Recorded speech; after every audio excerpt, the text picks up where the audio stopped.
PNB to Metrobank. How to send money from PNB to Metrobank online. And kung bago ka sa channel na to and gusto mo pa ng mga tutorial videos na katulad nito, please click the subscribe button. So ngayon, gamit ko yung cellphone ko and mag-login ako sa Metrobank online account ko. And nag-login ako gamit yung fingerprint ko, by the way. And ang bala ko is i-check yung balance or yung laman ng Metrobank ko dito to see or to check later on kung mag-transfer ba ng maayos yung perang ipapadala natin from PNB to Metrobank. So, hintayin lang natin siya mag-load. And kung may questions kayo kung paano ba mag-register sa online banking ni Metrobank or ni PNB, meron kaming ginawang step-by-step tutorial guide. You may click this link na nasa taas to check that video. Ang maganda kasi pag meron kang online banking account, pwede kang mag-check ng balance mo online, pwede kang magpadala ng pera online, pwede kang magbayad ng bills online. So, gamit mo lang yung cellphone mo, pwede mo magawa yung mga yon. So, ngayon, meron ako ditong 2,700 pesos na balance. So, mamaya i-check natin kung madadagdagan ba ito ng pera after natin mag-transfer from PNB to Metrobank. So, ngayon, i-open ko na yung PNB online account ko and mag-login ako dito gamit yung user ID and password ko or yung fingerprint ko. Yan na, nag-login na tayo para ma-access yung PNB Online Banking. So, ito na. So, meron ditong balance na 3,710. So, yun yung maganda pag may online account ka. Makikita mo agad yung balance mo gamit lang yung cellphone mo. So, para makapag-transfer, tap ko tong 3 lines sa taas and then transfer funds. And then, meron ditong 4 na option. Ang pipiliin natin is alin man dito sa dalawa, PesoNet or InstaPay kasi other local banks. So, magpapasa tayo from PNB to other local banks or PNB to Metrobank. Yung option dito is PesoNet or InstaPay. Ang kaibahan ng dalawa is yung InstaPay, mas mabilis yung pag-transfer. Like, after natin ginagawa tong transaction na to sa PNB, mag-reflect agad yung pera dun sa kabilang account. Real time yung pag-transfer. Yung PesoNet, mag-take to ng maybe ilang oras or ilang araw, like 1 day to 5 days, bago mag-reflect yung pera dun sa kabilang account. Although mas matagal si PesoNet, mas malaki naman yung pwede niyang i-transfer. Si PesoNet, more than 50,000 pesos, pwede niya i-transfer yon. Kung mag-transfer ka ng 100,000 pesos, kung mag-transfer ka ng 200,000 pesos, pwede kay PesoNet yon. Kay InstaPay, hindi yun pwede. Ang pwede mo lang i-transfer sa kanya, ang maximum is up to 50,000 pesos per day. So, sa akin, ang pipiliin ko is InstaPay. So, tap ko to. 100 pesos lang kasi ita-transfer ko and gusto ko mabilis. So, bagay sa akin yung InstaPay. And for transfer from, tap ko tong Lulu PNB, which is yung pagagalingan ng perang ipapadala natin. And kung mapapansin nyo dito, nakasave na yung Metrobank account. Dati kasi nagpadala na ako ng pera sa Metrobank account ko.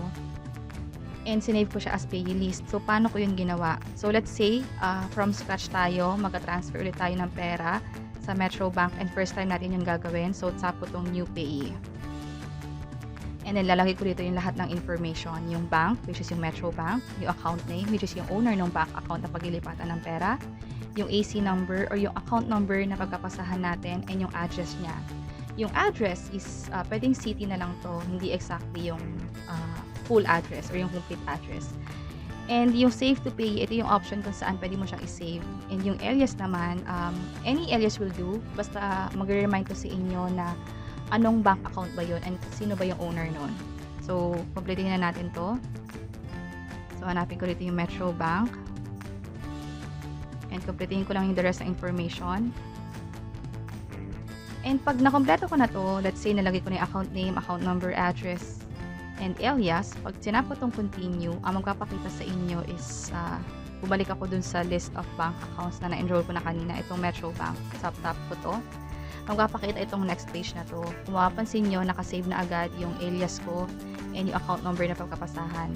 Ang ilalagay ko na lang is yung amount and yung purpose. So, yun yung maganda pag nakasave. Hindi nyo na kailangan i-re-enter yung account number. Pero for the sake of this tutorial, gagawin natin yung mismong pag-transfer or pag-enter ng information manually. So, tap ulit tong New Payee and then, kompletinin ko na tong info na to. So, dito lagay ko yung Metrobank.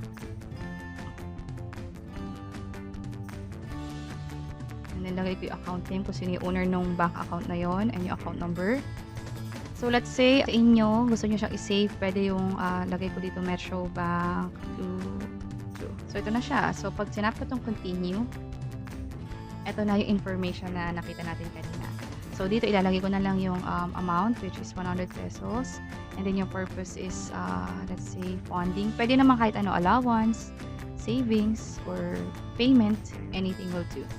Yung repeat, let's say every month nagpapadala kayo ng pera sa account na to. Halimbawa, allowance, or nagbabayad kayo sa loan, or may hinuhulugan kayong, let's say, savings. Pwede nyo siyang i-tap yung repeat, and yung frequency pwedeng daily or monthly. And then ilagay mo lang dito kung hanggang kailan siya. So for the next 10 months, for this example, automatically magka-transfer si PNB to Metrobank. Example lang yon. So i-off ulit tong repeat kasi gusto ko one time lang for now. So tama na lahat. Tap ko tong continue. And then yung transaction fee is 0 pesos. Ibig sabihin libre nga siya. Pero next time hindi na to libre. So double check nyo lang yung amount dito sa transaction fee kung magkano yung charge sa pagpapadala ng pera from PNB to other bank. And okay na tayo. So tap ko tong done. So loading na siya. And enter ko lang yung PIN na ma-receive ko sa phone. So open ko lang to. 567693. So balik tayo. 5693. So continue. Loading na. And ito na, fund transfer successful. Dito sa bandang baba, itong reference number, mahalaga na i-take note nyo yung screenshot ng transaction or yung reference number.